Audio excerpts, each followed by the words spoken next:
Nah itulah mengapa saya sebut karena tidak fair. Pertanyaan itu mestinya diajukannya ke Pak Jokowi dong, bukan ke Gibran. Dan Pak Jokowi lah yang bisa menjawab semua itu. Tentu bukan wewenangnya lah ya, bukan urusannya. Kalau saya jadi Gibran, saya katakan mohon maaf Pak Mahfud, sepertinya Anda lebih tepat bertanya ke bapak saya. 1 menit dimulai saat Bapak berbicara, silakan. Mas Gibran, saya menghormati Anda sebagai calon wakil presiden sehingga saya tidak akan bicara secara menjebak dan receh-receh.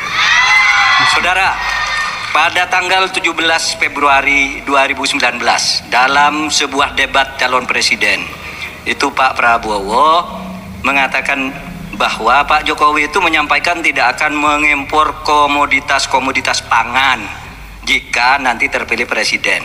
Ternyata kata Pak Prabowo nih, 4 tahun memimpin Pak Jokowi masih mengimpor dan itu merugikan banyak petani. Nanti dicek ya bahwa itu pertanyaan Pak Prabowo ke Pak Jokowi saat itu. Pak Jokowi bilang tidak akan ngimpor. Tapi sampai sekarang kita masih mengimpor banyak. Masih mengimpor banyak. Malah semakin banyak mafianya impor mengimpor bahan pangan itu. Nah itulah sebabnya apa usul Anda untuk menyelesaikan masalah 5 tahun lalu ini. Ya. Baik. Cukup kami persilakan Cawapres nomor urut 2 Bapak Gibran Rakabuming Raka untuk menjawab. Waktunya 2 menit dimulai saat berbicara, silakan. Sepertinya Prof Mahfud agak ngambek ya, soalnya saya sudah 2 kali memberikan pertanyaan yang sulit. Carbon capture, greenflation, selalu dikomenin pertanyaan receh. Ya kalau receh ya dijawab Pak, gitu loh, segampang itu. Oke, masalah pangan, masalah impor 2019 sampai 2022 kita sebenarnya sudah swasembada beras. 2023 ada impor karena El Nino Pak, dan ini terjadi di sebagian besar di belahan dunia Pak. Kuncinya sekarang adalah bagaimana kita bisa bekerja sama melakukan ekstensifikasi, intensifikasi lahan di tingkat desa sampai tingkat nasional secara efektif. Pupuk itu kunci. Makanya kemarin ada pabrik pupuk di Fak-Fak. Ini kunci untuk meningkatkan produktivitas. Lalu mekanisasi. Ini kalau tidak ada mekanisasi, produktivitasnya tidak akan meningkat. Ada combine harvester, ada RMU.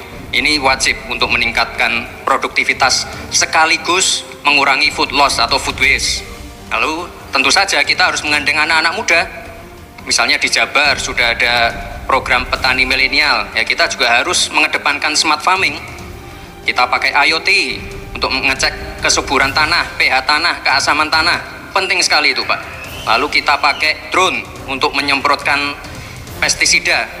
Jadi memang yang namanya food estate, lahan pertanian itu adalah program jangka panjang Pak. Jadi tidak bisa dijudge sekali panen, 2 kali panen, 3 kali panen.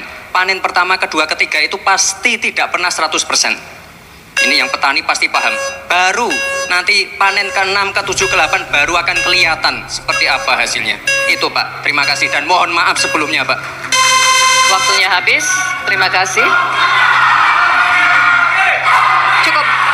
Cukup. Bapak Ibu cukup. Kita lanjutkan dulu. Saatnya calon wakil presiden nomor urut 3 Bapak Mahfud MD untuk menanggapi. Waktunya 1 menit saat Bapak berbicara, silakan. Pertanyaan saya bukan itu. Pertanyaannya itu dulu Pak Prabowo bertanya, katanya Pak Jokowi tidak mau impor beras. Lalu sekarang faktanya per hari ini catatan datanya harus dibaca ini. Impor kedelai 2 juta ton, susu 280 juta ton, gula pasir 4,1 juta ton, beras 2,8 ton, daging sapi 160 juta ton. Ini hasilnya seberapa dari hasil debat dulu yang tanggal 17 Juli itu? Perkembangannya seberapa? Semakin banyak nih angkanya. Semakin banyak impornya, semakin terdiversifikasi juga, diversifikasi juga impornya dari data ini. Nah, oleh sebab itu kemudian secara lebih mendasar, saya ingin menanyakan posisi Mas Gibran dengan penuh hormat.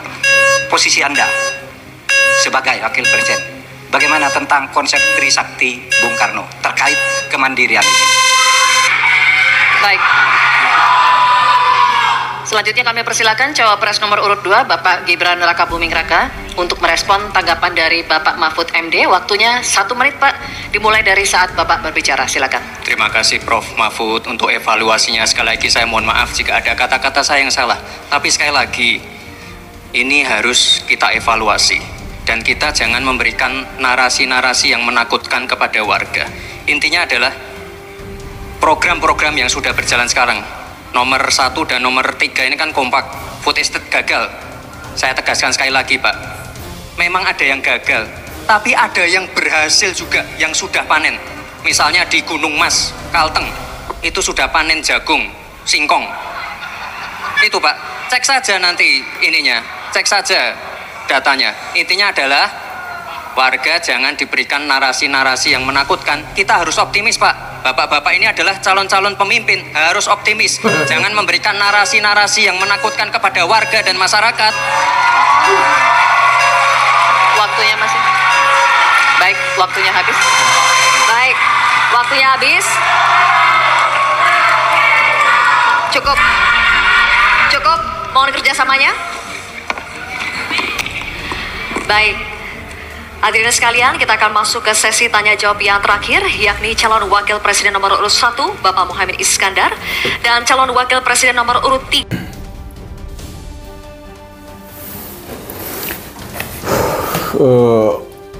Pak Mahfud, menurut saya Pak Mahfud tidak fair menanyakan persoalan impor bahan makanan itu kepada Gibran. Ya mengapa tidak fair? Ya itu kan terjadi pada era Pak Jokowi. Jadi kenapa kemudian Gibran yang harus bertanggung jawab atas program-program yang dilaksanakan oleh ayahnya, oleh presiden Anda? Nah itulah mengapa saya sebut Anda tidak fair. Pertanyaan itu mestinya diajukannya ke Pak Jokowi dong, bukan ke Gibran. Dan Pak Jokowi lah yang bisa menjawab semua itu. Karena beliau yang punya program, yang punya kebijakan sebagai seorang presiden. Jadi ini seolah-olah ingin apa namanya menimpakan kesalahan sang ayah kepada anaknya. Padahal anaknya baru saja mau nyalon wakil presiden. Tentu bukan wewenangnya lah ya, bukan urusannya. Kalau saya jadi Gibran, saya katakan mohon maaf Pak Mahfud, sepertinya Anda lebih tepat bertanya ke bapak saya. Menurut saya sih begitu loh. Lah iya kan. Karena ya apalagi berangkat debatnya juga menurut saya apa namanya tendensius ya. Berangkat debatnya dari debatnya Pak Prabowo dengan Pak Jokowi dulu pada pencapresan sebelum itu gitu loh. Ya kenapa kemudian yang harus bertanggung jawab Gibran? Sekali lagi menurut saya tidak fair. Pertanyaan itu diajukan kepada Gibran. Gitu. Kecuali pertanyaannya kemudian, apakah Anda ketika nanti menjadi wakil presiden akan melanjutkan kebijakan tersebut atau tidak? Lah itu agak masuk akal. Alasannya apa? Bla bla bla bla. Begitu loh. Ini kan tendensius ini. Ini ingin menyudutkan Pak Prabowo sekaligus juga menyudutkan Pak Jokowi dalam satu pertanyaan. Gitu. Ya tapi lagi-lagi namanya juga debat politik ya.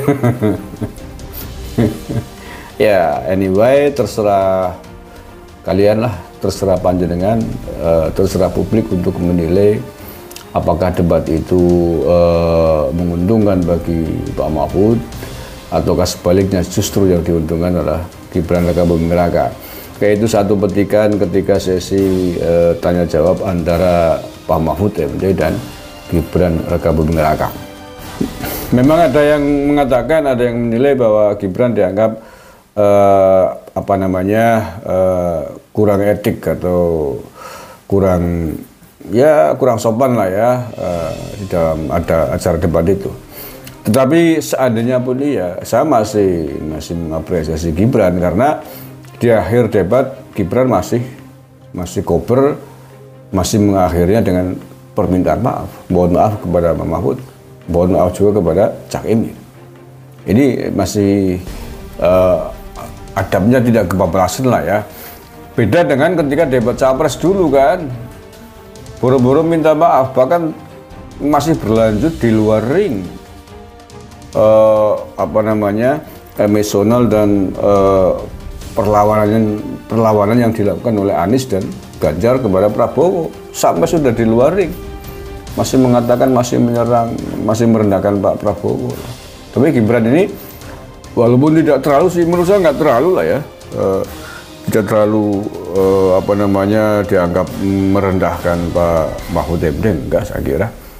Toh itu pun masih ada unggah-ungguh untuk berkenan meminta maaf, masih di forum debat berlangsung gitu. Dan hormatnya juga belum hilang. Tapi ya sekali lagi ini debat capres, debat politik. Menurut saya masih wajar lah dalam debat itu.